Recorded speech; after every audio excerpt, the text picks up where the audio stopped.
Ooh, dog, am I heated today. Really heated. And we'll get into all of this and why I'm so heated. Of course, many of you know. First, I must encourage you to hit the share button. Share it to your page. Share it to multiple places. Share it all over. Just because I asked you to, I guess. I don't know. Just go ahead and hit the share button for me. Who knows how much longer I'll be allowed on until they take me out. But we'll see. We'll see how long I can last here. But today we've got a couple issues we're going to be covering on another episode of Fresh Brewed Kentucky Politics. We're going to be talking about, of course, Beshear really stepping it up into the tyranny. He was like, you thought that was tyranny. Let me show you some real tyranny. Let me give it to you. Let me show it to you. We're going to have a protest. There shall be a protest. We're going to have protests. We're going to say not only the left can protest when they're really pissed off, we can too. And we'll be talking about the CEOs, 100-some-odd CEOs meeting about voting IDs being racist. But if you guys want to support us, please go to brewedco.com, BREWEDCO.com. You can buy some coffee. You can buy some gear there. You can come visit us in the coffee shop. If you just want to give me money because you want to help pay for like court battles and things like that, you can. You can go to donate.brewedco.com, but you don't have to. You don't have to. Your words, your supports, and your shares are more than enough to make me feel like I can keep going on this front. And it is hard sometimes. I mean, I tell you what, today, when I put out a call for us to peacefully assemble, somebody promptly tweeted at me, how about I come peacefully take a S word on your front porch, which led me to ask a lot of questions. Like, you know, is the guy from California? Is he like a homeless guy from California? Like, what's the deal there, right? Like, I had a lot of questions because, of course, nothing screams the tolerant left like taking a crap on your front porch. Anyways, going into it today, Beshear's holding us hostage. Now, people talk a lot about tyranny. I think you'd have to be, I don't know, blind, not willing to, I don't know. But you got to be a very special person to not see what Beshear is doing is morally corrupt, wrong, and quite literally exactly what tyranny is. It is. It full on is. Let me tell you what he's doing here. Beshear has said that he's not lifting any of his mandates anymore until 2.5 million Kentuckians are vaccinated. That's 900,000 more Kentuckians. To put that in perspective for you guys, we only have 3 million in Kentucky over 18, right around 3 million. Over 18 in Kentucky. That only leaves 500,000 not complying. Now, I hear a lot of people out there saying, oh, there's enough sheep and stuff to take the vaccine. They're going to do it anyways. I'm going to be honest with you guys. I don't think there is. And I don't think there is for a lot of reasons. One, for some reason, what we say and what we do is resonating with a lot of people. The other reason why I don't think there is I'm looking at the evidence. Let's look at the evidence here. How many articles, how many times, how many news stations are running stories, ads, newspapers, whatever, and they're saying we have not hundreds, but we have thousands of open vaccine appointments available for you tomorrow. How many? I see story after story of them saying we have thousands of appointments open tomorrow. Come set your appointment, right? We see that their behavior on the vaccine, they've opened it up to 16 plus, much, much faster than they had originally planned. Now I ask you, how many people out there believe the government suddenly got really good at doing something, in this case getting out vaccines, because the government's never been like good at anything? And how many of you think, if you really start to think about it, think it is because people aren't getting vaccinated? Especially in the younger groups. Right now, we're sitting at about, of that 3 million, just over half of them vaccinated. That might be all that want to get vaccinated. And it's quite literally a simple thought process here. If you are older, you look at the numbers and you say, man, I sure am at risk of COVID pretty heavily. Maybe I should get this vaccine. If you're younger, like myself, I'm 28 years old. I know, hard to believe.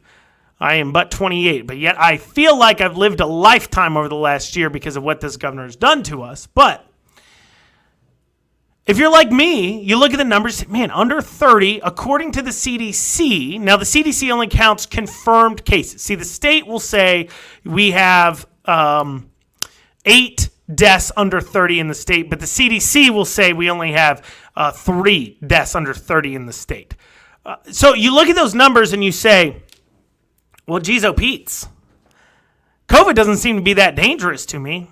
I don't think it's worthwhile for me to get vaccinated. It's not going to protect me in any way. I think if you're even younger, 16 years old, or your children, and you have 2 cents in your head, you look at the numbers and you see that according to the CDC, 0 people under 20 in the state have died from COVID, and you say, you know what, maybe I don't give them the vaccine. Maybe I don't give my kids the vaccine. If I'm under 20, if I'm 19, 18, 17, 16, I don't get the vaccine because nobody has died from COVID. Literally, think about this. If one child dies from the vaccine in Kentucky, that is one more. That is more deaths from the vaccine than from COVID in the state of Kentucky. That is certainly worth considering when you're making this free decision. That's why you see very high vaccination rates in older adults, and you start seeing them peter off and become lower and lower as the risks get lower and lower. Because I believe us Americans are not idiots. You're not idiots. Now, you listen to their narratives and what they tell you, and you look, and you're like, okay, I see it. But then the minute they start being like, now let me go ahead and put this vial of something in you, you start to say, and you stop for a second, and you say, hold on a second here. Let me do a little bit more research before you just go jabbing me with that. And the first thing you're going to research is, what is my COVID risk? And when you quickly look and you see, nobody in my age group is even dying from this thing, it's not hard to figure out you'd rather not take it. On top of that, there's many of us who know both Pfizer and Moderna have released studies on this. The CDC has a hard time acknowledging it, as captured on phone calls with Thomas Massey, and he's posted those recordings. I think it's incredibly important for you to check those out if you haven't. That the CDC is lying to you when they say you should get vaccinated if you've had COVID, and they're lying to you because they're worried that you'll think you've had COVID and you really haven't, because maybe you got a false positive because they can't tell you their testing didn't work. And you won't get vaccinated, and you should have. And so they're lying to you to tell you if you've had COVID, you still need to get vaccinated because they're worried about giving you a false positive, or you didn't get tested at all, you're just convinced you had COVID, so you go ahead and you won't get it. Now, I don't know, what's that say about this deadly virus, this terrible, terrible pandemic virus, that you could maybe have had it, but not really had it, but not really had it? I don't know. Anyways, but they don't want you thinking you've had it and then not getting vaccinated. They've admitted that. So they won't tell you that.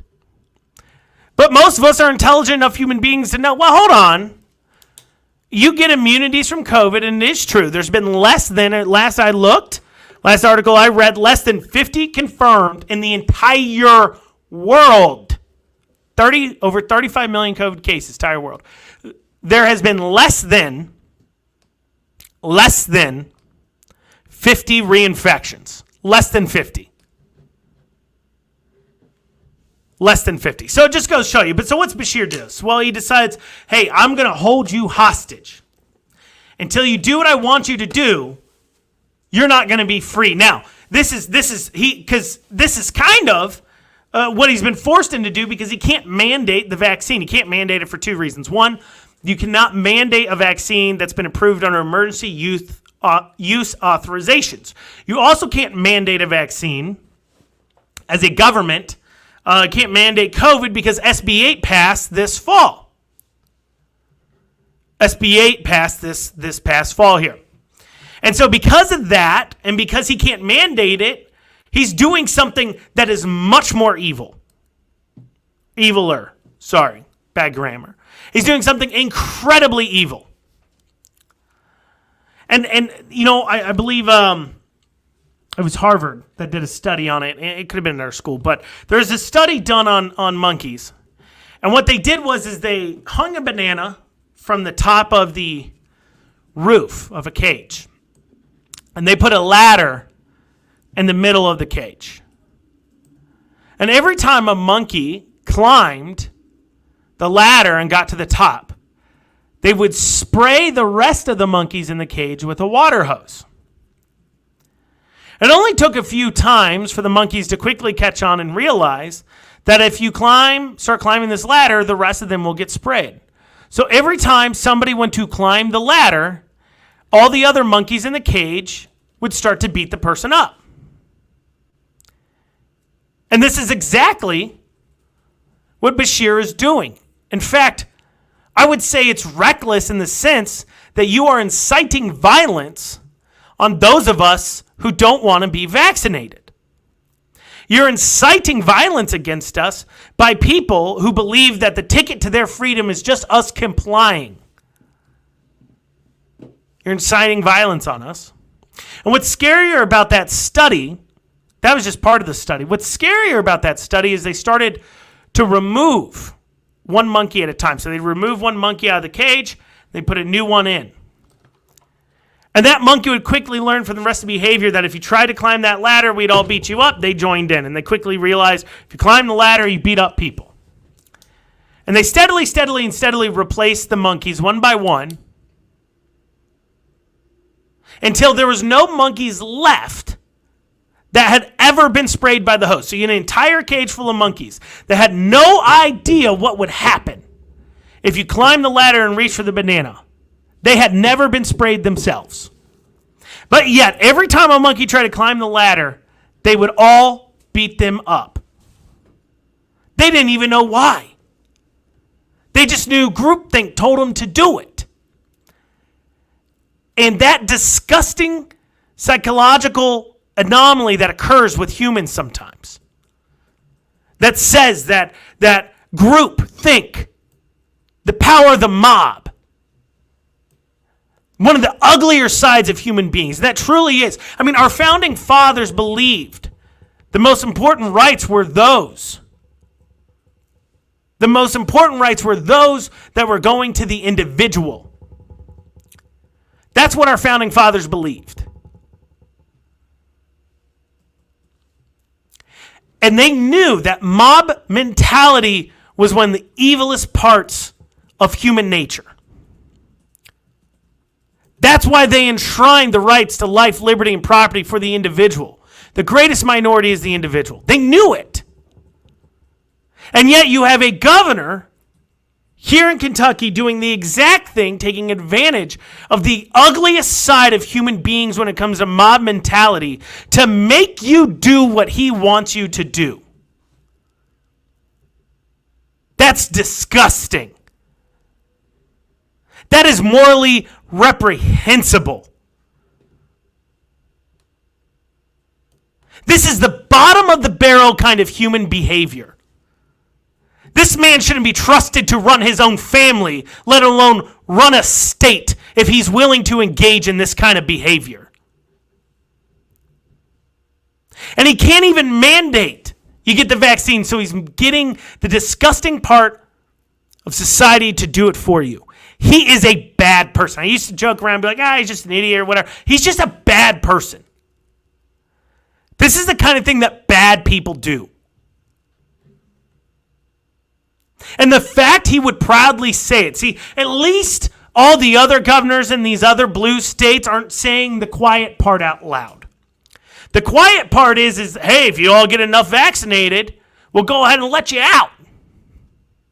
At least they respect their citizens enough to not say it out loud. He doesn't even think highly enough of us to keep it a secret. He will look us dead in the eye and say, do as I say or you don't get your freedoms. That is tyranny. That is disgusting.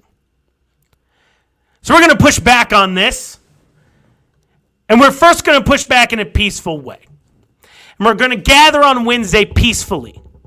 And I'm going to request that nobody show up with kit and rifles. Feel free, concealed carry. I do all the time. Like I said, I get a lot of threats. Outside of the threat I talked about at the beginning about somebody wanting to take a dookie on my porch. I get a lot of threats. I always carry. I'd encourage you to carry. I encourage you to carry. But do not come kitted up and with rifles and in military fatigues, because that's all the media will zoom in on. They will not bother to even cover our real message. And we will peacefully assemble. And for those who say it's the time for peace is ended, we haven't even tried peace yet.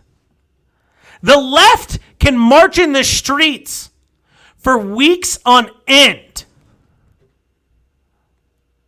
in cities all across the country over a death that occurred in Minnesota. Now, I know we had one here in Louisville, but I'm talking about across this nation. The left can march in streets for weeks on end. Weeks on end. Over a death in Minnesota. I don't know if you're watching that case, but you know what? It seems like there wasn't there's some facts in this case that are making it look awfully a lot like, you know what? Things happen and terrible things happen. But they can get people to march in the streets for weeks on end, yet we can't show up for one protest one day. I'm saying 10 a.m. from the governor's mansion. We need to do it. The reason why it's on Wednesday, we need to do it quick. We can't rally weeks from now about something. And we need to do it in large numbers so people know this will not stand. For those of you who can't make it Wednesday, you're asking what you can do if you're too far away.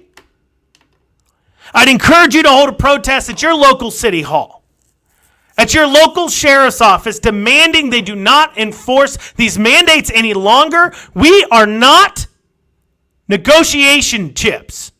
My body is not a negotiable point. My rights and my liberties are not negotiable. You took them away from us for 2 weeks, you said, over a year ago. And now you're not giving them back unless we do as you say. So for those of you who can't make it on Wednesday, I encourage you to peacefully assemble in your own town squares. But I'm going to be outside the governor's mansion at 10 a.m. And we're not going to rally per se. We're not going to have a bunch of speeches. We're going to be chanting. We're going to be protesting. And we're going to show this is something that is a problem to us. And we will do this again and again and again if we have to until this message is heard. Because the left can show up and do it for months on end in these towns over something that didn't even occur in their state. Yet we on the liberty right or whatever you want to call it are complaining about having to show up even one day. Show up. Do something. Show up. Be peaceful. And like I said, for those who say, well, we've tried peaceful. No, you haven't. You know what peaceful is? You can say you tried peaceful if you've showed up 20 days in a row protesting something, and then men with guns come into your home. Earlier today, I got into a notification with somebody that says, time for peacefulness is over, blah, blah, blah. And I said, and I said wrongly, you won't be welcomed. It's public land. You can do whatever you want. But responded with, oh yeah, time for peacefulness is over. We do not use guns and violence for the end of to get our political means. Democrats use men with guns to enforce their policies on you. We do not. We defend ourselves with guns from those who want to enforce policies on us with guns. But we do not enact our political will through violence. We are different than them. So no, I will not resort to violence for my political ends. I'm not a Democrat. They're the ones who do that. What I will do is I will show up and I will make sure my voice is heard. And I encourage you to be there to make sure your voice is heard as well. That is 10 a.m. Wednesday,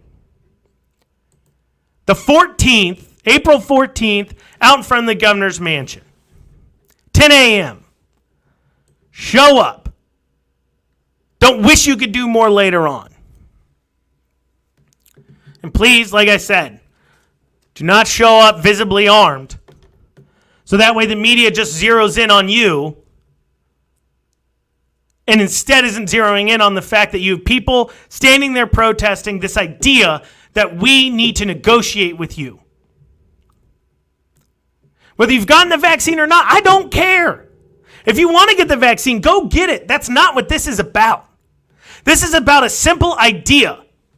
And the very fact that you think, Governor Beshear, you think, the very idea that if you, X amount of you people do this vaccination, which is a liberty, which is a choice, I will reward you with your liberties and your freedoms, more of them.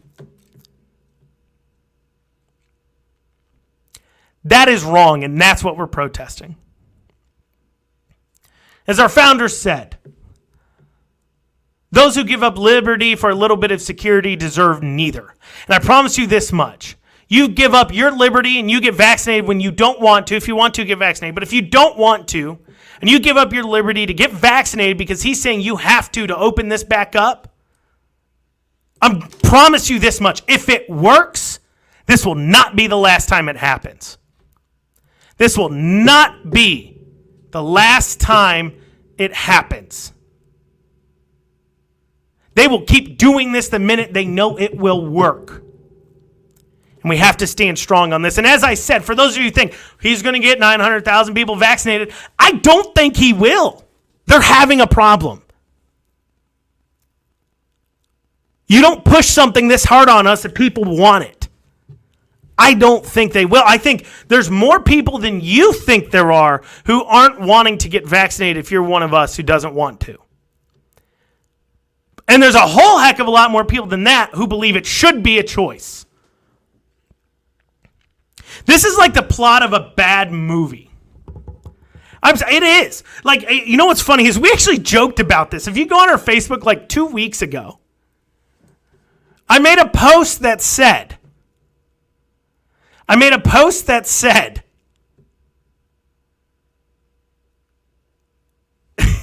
that this whole vaccine situation is starting to sound an awful lot like a hostage negotiation. And look at how well that aged. Look at how well that aged. It has literally become a hostage negotiation. Now listen, and you know what's best is it's literally like, all right, you send me some pizzas, I'll give you a hostage. He's literally saying, 900,000 of y'all get vaccinated. The restaurant's going to have more capacity, but I'm going to keep in the 6 foot distancing rule. And for those of you who own restaurants, you and I both know the capacity isn't the problem right now. The 6 foot distancing rule really is the issue, because it doesn't matter what you open us up to, we still can't hit it. Still can't hit it.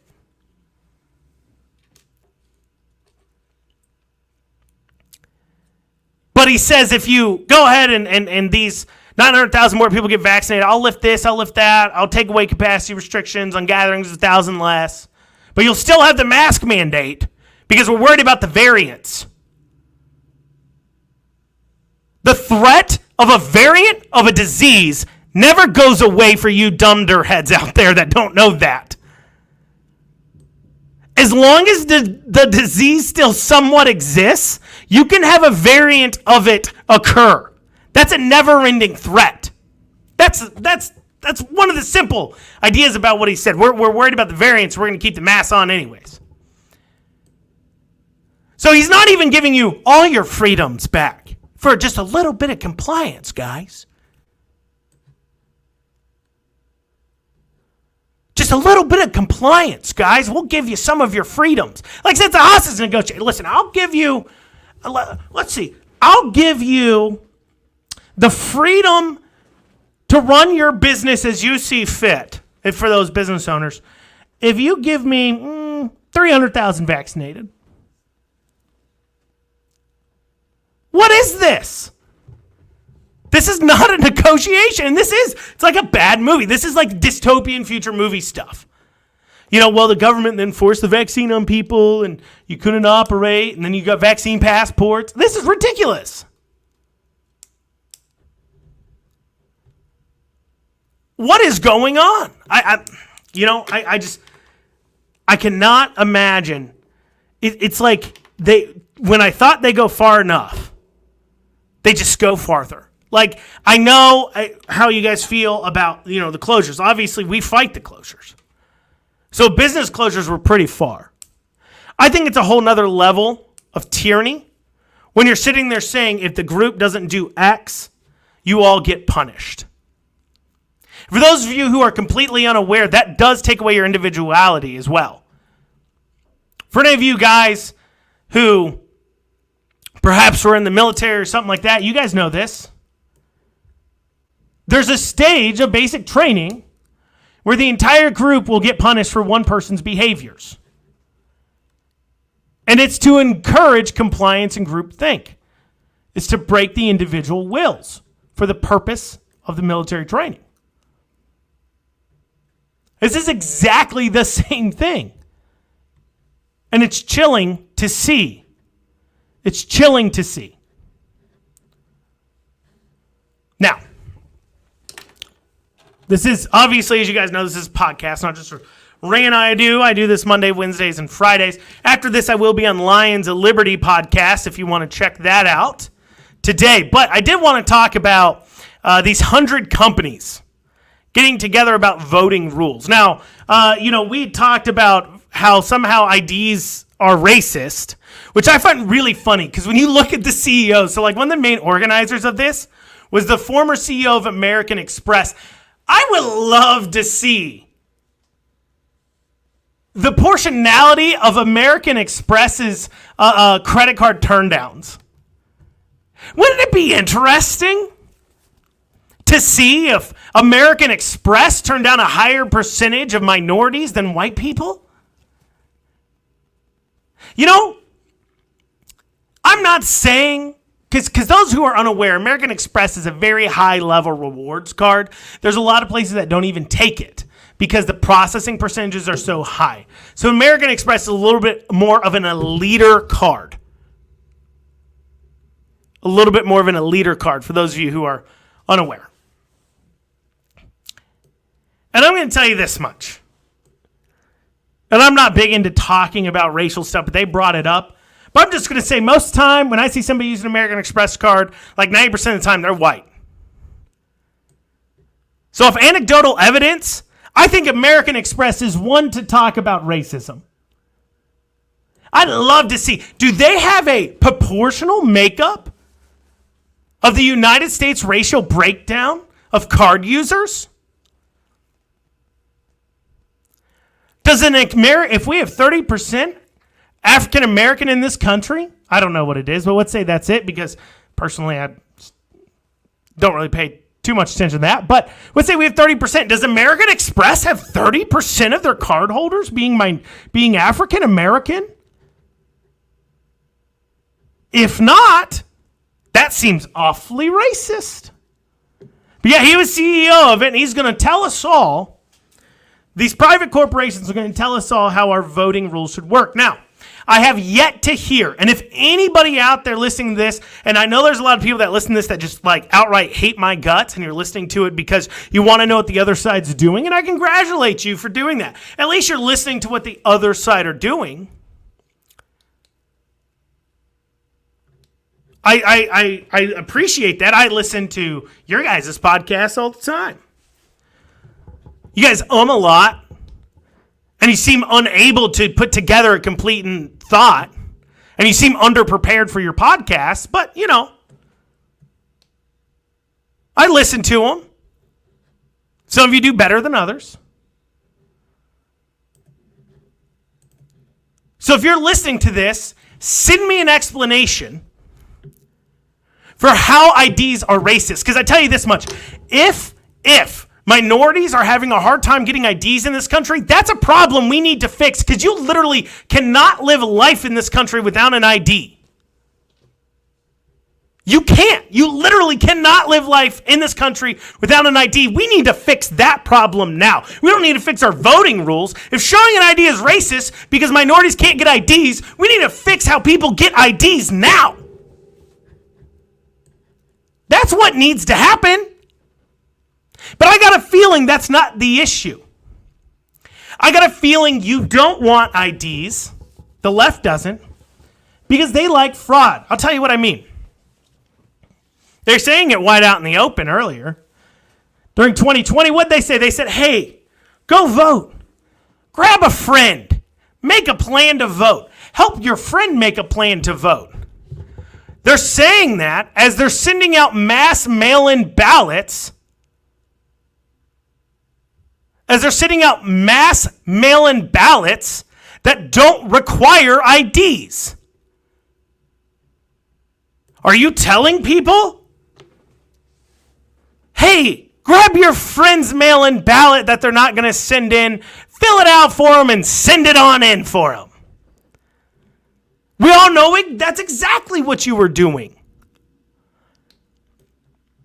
I have to believe these 100, first off, if you own any stock and those 100 companies sell now, they're ran by either idiots. Clearly, because if you honestly believe having to show ID is a racist thing, you shouldn't be running a large company. You shouldn't be. But I know they don't really believe that. They just like the fraud. Because voter fraud, and the easier it is to vote, that you don't have to verify things, it seems Democrats win more. It's a simple idea. It's not hard. And right now, the left is easier to work with the corporations than the right. You know why? Because the corporations want 15 an hour. They want to lock out Main Street from being able to compete with them. And they know by doing it, they do. That controls legislation. Big dirty secret that most people out there don't know is large corporations love regulation because it locks out competitors. And right now, the movement on the right is not that a big business to regulate, but to throw off regulations, to remove them, as we saw with Donald Trump removing regulations, and to make it easier for small business. And they don't like that. They like the Democrats and all their rules and regulations because it locks out the little guy. It makes the market not free. So of course they want them to win. I don't think for 1 second they think showing an ID is racist because Delta requires it to pick up your tickets. If you order will call tickets from the Major League Baseball, you got to show an ID. If you use a credit card to purchase something, people can ask to see the ID. American Express, Kenneth Chenault. IDs aren't racist.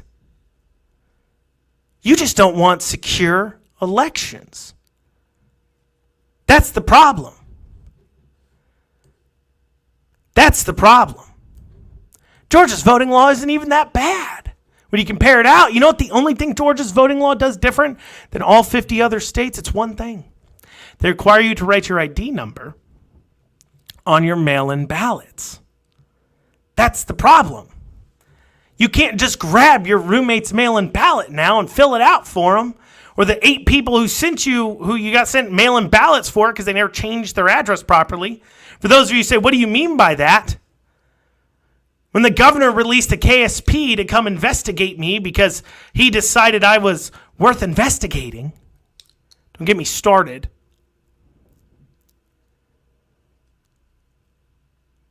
And he released him out, don't worry guys, he released him out to intimidate me. We posted about it. They went to the wrong home address. I haven't lived there for 3 years. So yeah, the government doesn't know who to send these things to. So you can't grab it anymore and vote how people want to. Can't just fill it out for them and mail it in. You need to write your ID on it. And if you can't find that ID, you can't just do that. That's the reason why. That's the reason why. And these 100 companies are either being run by idiots who believe that IDs are racist, means you should drop your stock from them and sell it now, because that company's going down quick. Or two, they're okay with election fraud. And last I checked, isn't meddling, at what point is trying to lobby heavily for election law change, what point does that become, I don't know, interfering in our elections? Isn't that illegal too? I mean, I don't know. I'm not a lawyer. I don't know if that crosses the line. Maybe it doesn't. I don't know. It just seems weird. But I will tell you this much. The election law stuff, it's built on a lie that it's racist. We all know it's not. And I'll leave that offer open. If anybody out there can send me an actual explanation on how asking for an ID to vote is racist, I'm all ears. And I'll even read that argument out loud here on my next podcast. That's all I have for you today, guys. Thank you so much for joining me. Please share it out. Tell people about the podcast. It's on Spotify and Apple and all over. A lot of people just discovering me for the first time. Some people not. Some people on the left just discovered this man, Andrew Cooperrider, exists, and you hate me so, and that's okay. But thank you guys for joining me. Check out the coffee shop there in Lexington, Brewed. Visit us online at brewedco.com, BREWEDCO.com, donate.brewedco.com. Thank you guys so much.